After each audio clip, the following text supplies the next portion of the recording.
It is one of the most famous window boxes on the planet. 7 million viewers logged on to watch the Click's live camera feed of a family of owls.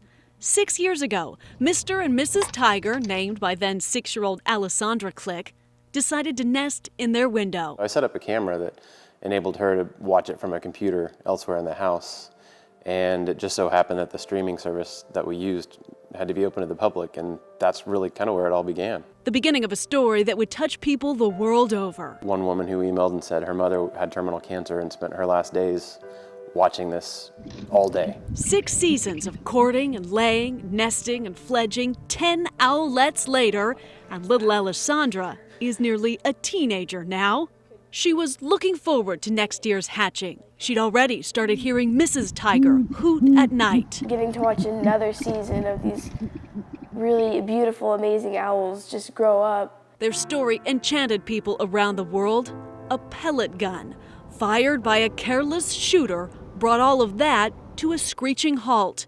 This is surveillance video of Mrs. Tiger, right after she'd been hit by a pellet, crash landing into a home nearby and falling to her death.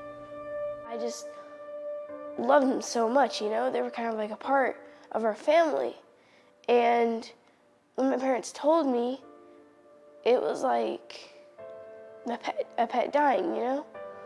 And it just made me really sad and kind of mad, you know? Watching their patterns and stuff. Desiree Click commissioned a necropsy at OSU, confirming the cause of death. Definitely by measurements that she was 100% certain that she was shot. When we finally got the results back, we were shocked. State game wardens are now investigating the case. It's a misdemeanor to kill a great horned owl. They are a federally protected species. This is a celebrity bird, and so of course we have to treat it a little more special than if it would have been out in the woods and no one really cared about that bird. But it seemed like this one had millions of followers all across the world. It was a lifelong dream of Alessandra's to hold the owl she'd grown to admire and to love. Unfortunately, her chance came after Mrs. Tiger's death, a moment to say goodbye to the lifeless bird that brought life to so many. Allie Meyer, News Channel 4.